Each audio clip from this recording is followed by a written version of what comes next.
Let's discuss this idea of lateralization for a moment. What we're really talking about when we discuss lateralization is simply posture. So what position is your body in? What compensations is your body using to get through your day-to-day activities? For instance, if we have a tailbone that is pointed to the right, very likely some accompanying compensations that going along with that are the left pelvis, the left side of the pelvis, the left ilium is going to be forward and externally rotated. The right side of the pelvis is going to be internally rotated and rotated back a little bit. So you can see how this is going to drive things all the way up and down the chain. Now, if we're doing that, we're also going to find that we're very likely slightly side bent to the right, which means that our head is going to be slightly side bent to the left. In order to begin working on this, we have to start all the way back down the chain at the pelvis. The other interesting thing about this is that if we do have more internal rotation of the right ilium, more external rotation of the left ilium, if we do have that compensation, because the pelvis, the tailbone, is more lateralized to the right, then what we're also going to find is that very likely the right glute max is going to be turned off, and the left adductors, the left inner thigh muscles, as well as that left oblique are going to be turned off. So if this was you, if we had a lateralization compensation, if we had a postural position that had us more lateralized to the right, we had the left hip forward, we had the right hip kind of internally rotated and a little more backward, then how would we begin to address that? Let's take a look at a couple of options.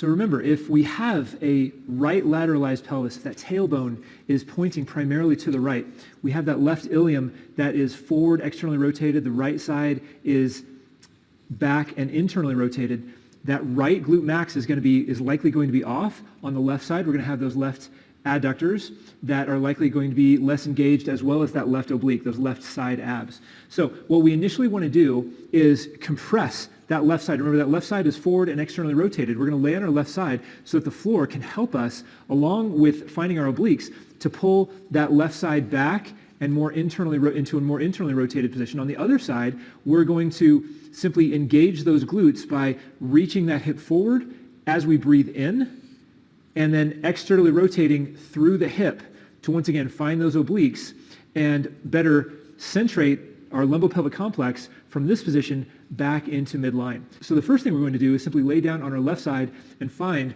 that right glute max.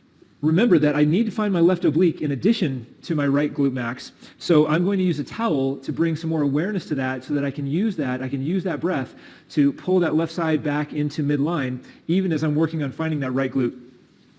So you're going to lay down on your side. I have a 6-inch foam roll. You're going to put your foot against the wall, and this towel is going to be underneath your left oblique. Make sure that your heel is in line with your hip, in line with your shoulder. Lay all the way down over the top of that blanket, rolled up blanket or rolled up towel. Now in this position here, I am going to externally rotate my foot. I'm going to externally rotate my foot without dropping my hip back. So reach the heel toward the wall, externally rotate the hip, and now you're going to simply breathe. Long, slow, silent inhale through the nose. As you exhale, look for those obliques to engage the towel and see if you can find a little more external rotation at the end of that exhale. Maybe find a little more without letting the pelvis drop back. Breathe in. There should be a lot of extension going on here. You should feel a lot of glute max at this point. You can see my toe is able to rise just a little bit more. One more time.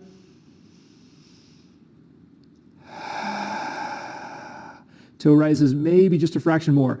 Then you can drop all the way down, maybe repeat that for a second set. Then we'll move on to exercise 2.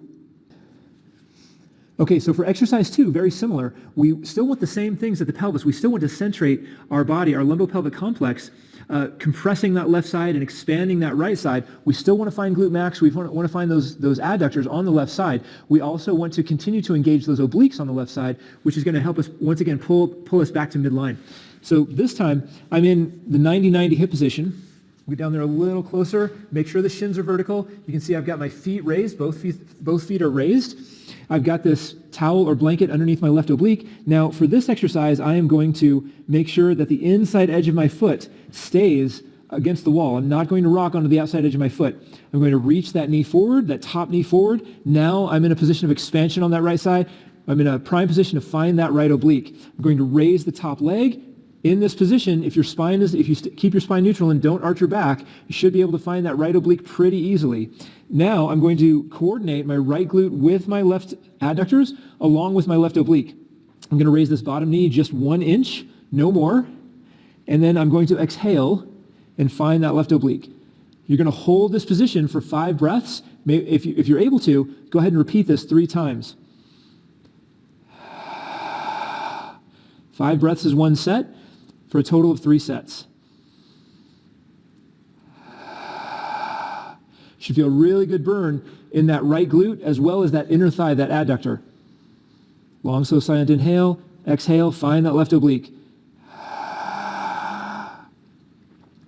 Okay, so once again, depending on what position you're lateralized to, depending on what your posture has told us in clinic as we go through our diagnosis, if you're lateralized to one side or the other, we can use posture and breathing to pull you back into midline, decrease the stresses and the wear and tear on those structures. Hopefully that was helpful. If you have any questions, we'd love to hear from you. We look forward to seeing you again soon.